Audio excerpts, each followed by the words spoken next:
What up, YouTube? Damn. Just watched Lambdog's response to Irish about unofficial Trayvon Martin deal. I will say that the last two videos before, I like it. That's you. Yeah? Cool. I get spiky hair? Yeah. Alright. Better than none. What are you? The last two videos before that were just the best videos he's ever made, but anyway. I agree with Lambdog, and like I'm a proponent of people knowing first aid. Even basic first aid and CPR is pretty easy to know, and I'm not talking about getting it off of some fucking jackass YouTuber. I'm talking about going to the Red Cross or going to your community college and learning. I went to school out of high school, and I tried my stint at college, and I wanted to become a paramedic. And at that time is what, you know, it's funny because at that time is kind of the same thing that's going on right now, where I would have finished, but there would have been no jobs for it. There were 30 or 40 people entering the program at a time, and there was only like 20 jobs in where I was. So I did make it up to advanced first aid, which is just a hair under EMT, and I had my advanced first aid card for a while, and I let it expire for legal reasons. Doesn't mean I don't know what I'm doing, but I do help out in situations, car accidents, stuff like that. Matter of fact, maybe I should start filming those. But anyhow, I agree. If I had to pull a weapon, whatever the weapon may be, and do lethal force, yes, I would be trying to revive the person, but it'd probably be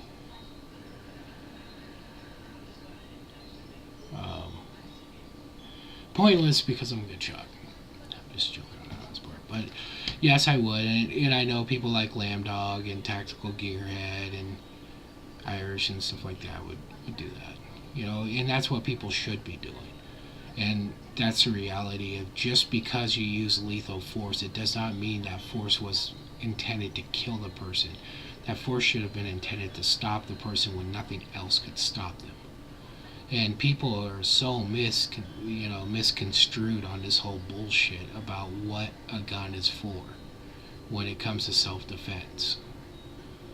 And, you know, all this from this "don't rob me, bro" bullshit to, you know, everything else. I don't know what's going on. When I was part of a neighborhood watch thing, and it was only for a few weeks because I didn't like their bullshit, but anyhow, you couldn't carry a gun, and it was part of that nationwide one where they had that weird dude thing on there, and they said no guns, no weapons. You're to pick up the phone, call the cops, and that's what you should do. People need to remember, even though they have a weapon on them, or even if they're part of a nation, a crime watch group or whatever, and there's now debate even if there was one there, or a real one, or whether he was a part of it or whatever, you know. But even if you know, there was, he was part, whatever the bullshit, and there are rules and everything else. The best thing to do is just stay the fuck back and do what the 911 operator says. You look really bad in court. So, and people need to remember this, and I want people to really hear this part, because this is reality. Even if you win the criminal case, most likely you will lose the civil case. Okay? The burden of proof in a civil court is so much lower than it is in criminal court. And I almost guarantee this guy is at least going to get his ass handed to him in civil court, if anything else. Having a gun gives you no right to do anything. You're not a cop. You're not God. You're not Obama or whatever the fuck else you know. If nobody is doing an act of crime, an act of threat, then stay the fuck back and just call 911. Let them deal with it. I mean, to me, and this is just my opinion, someone allowed themselves over the years to override his sense of abilities or whatever, and allowed himself to think that, he was something he wasn't. I'm not even going to put a title on what he thought he was. But, clearly, even if we strike out half of the things he said on a 911 call, it's not looking good for him. When people are walking down the street, and this is where I don't think Irish, I don't think Irish has all the info, but he was mentioning night, and he was kind of implying like it was 2 o'clock in the morning. It was 7 o'clock at night. I'd allow my 17-year-old kid to go to the convenience store to get some Skittles at 7 o'clock at night. I think by then they should be able to be okay. The other thing is he was talking about his dress, because there was a hoodie brought up. Everybody wears a hoodie. It was raining. My wife has the same color hoodie. She came in the house at 6 o'clock in the morning the other day. Should I shot her? No. He wasn't wearing gang clothes. And I went and did an image search of him because,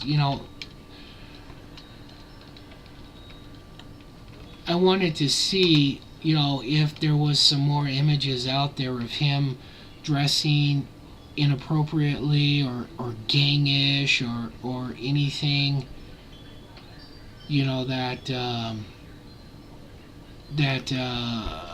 says anything. And you know what I see? This is what I see right here.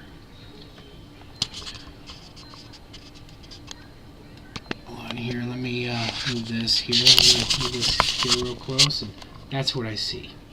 That's not a gang member. Okay, that's not a gang member. That's not gangish. It's just ridiculous now, and I just don't think I don't think Irish realize. I mean, this kid's not even that big. He must be pretty good at football to be on football his size, because I doubt if he doesn't look that big to me. But anywho,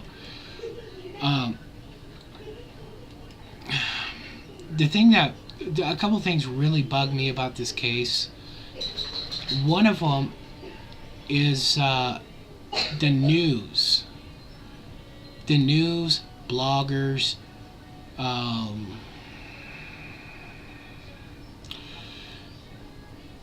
YouTubers, people in groups and stuff labeling this guy as a white racist guy. Okay, and he's not a white racist guy. He might be a racist guy, but he is not a white racist guy. There is no white racist people that would hang around with this guy or allow him to be around him. If he was at a Klan meeting, he'd be the one swinging from a tree. I mean, I'm just being honest here. Every Zimmerman I've ever known has been Jewish. So that discounts him, And then on top of it, he's clearly not all white. Even if he has just a little bit of non-white in him, no white racist person's going to be around him. I mean, white racist people are so fucked up in the head that if they found out somebody's great-grandpa had a fling with a slave, they wouldn't want anything to do with him. Okay, that's just how they are. I'm not saying it's right. I'm definitely not part of it, but that's just how they are. So to label him part of the white racist community is just fucking idiotic. Sure, he could be racist, okay? And by the definition of racist, there is no color or race qualifications in being a racist. You can be an African American racist. You can be an Asian racist. You can be a white racist. There is no qualifications on what race or color or anything else. So, if you want to label him that,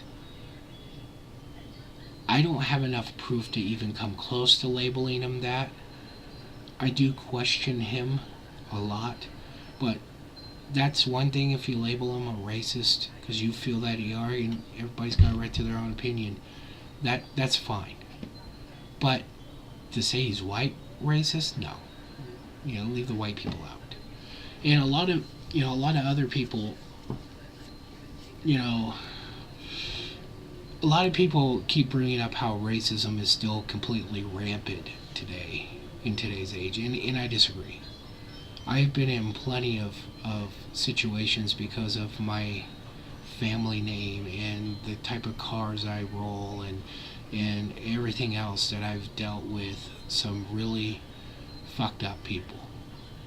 And there's a complete difference between, somebody who is and somebody who's not. And, I've seen it firsthand. I've had it dealt to me firsthand. I've had it dealt to me so hard that they did it to my wife because they thought it was me.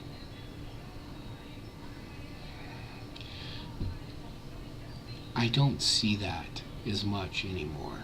It's still there. But it's not as bad.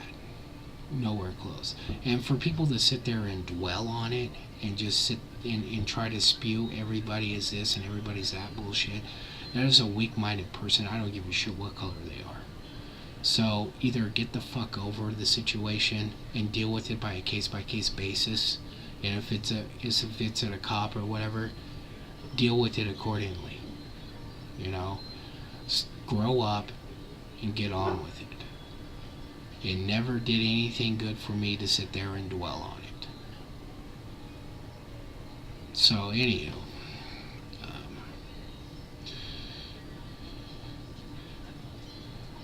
there was one kid in high school that was racist, and I fucked his mother.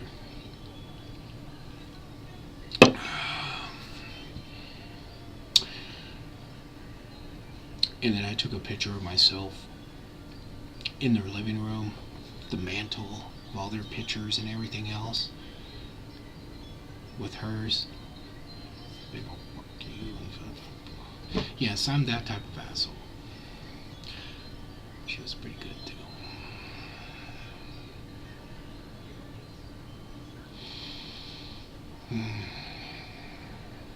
Anywho. So I disagree with the whole thing, and I don't think that people don't realize. I don't know. People think that every kid dressed like a gang member and everything else. He wasn't dressed like an old gang member. Fuck. He doesn't.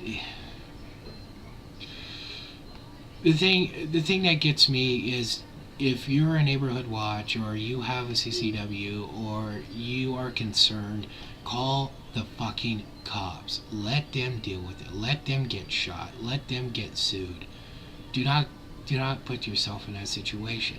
If you do see something that is legitimately, oh my god, he just fucking took that woman's purse, or oh my god, he just stabbed that girl, or whatever, then yes, do whatever you can.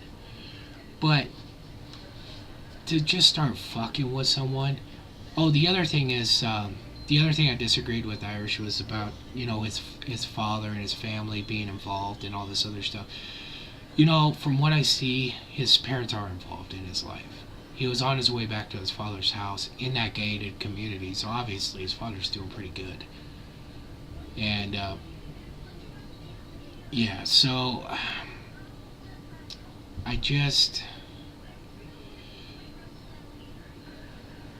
people need to stop thinking they're everything they're not. They don't need to have a gun and think that gives them the right to do anything, because it does not give you a right to do a goddamn thing. Or think that because you're a part of the neighborhood watch group or whatever, it gives you no powers, no authority, no nothing. Nothing. If somebody is walking down the street, oh, and here's another thing. Apparently, police have subpoenaed his phone records, and it shows he was on the phone with his girlfriend at the time. His girlfriend stated, and I can't prove it, so I'm just going off of what she stated, but I'll go why here in a second. She stated he noticed the guy was following him, and then he asked the guy why he's following him, and Zimmerman said, what are you doing here? Type shit, and then the phone was dropped. So, the one thing that gets me, even if that's not true, even let's just take those words out of it. What is true is he was on the phone with her, okay? If he was on the phone with her, obviously he wasn't breaking into houses and doing all this stuff. So really, what did he have on him to even bother going up to him? If you go and start fucking with someone, you better be damn sure. Knock it off, you two. My daughter's on her time off school. You better be damn sure you know, first off, the law. Secondly, the other person has rights. The other thing is you better make sure they actually done something.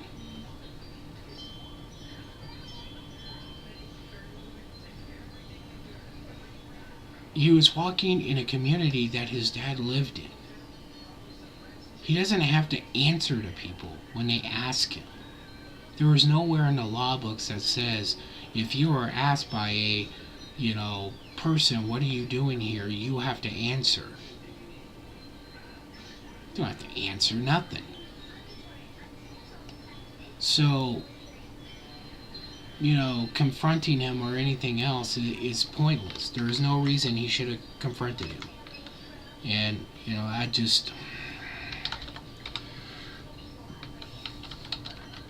I hope people realize that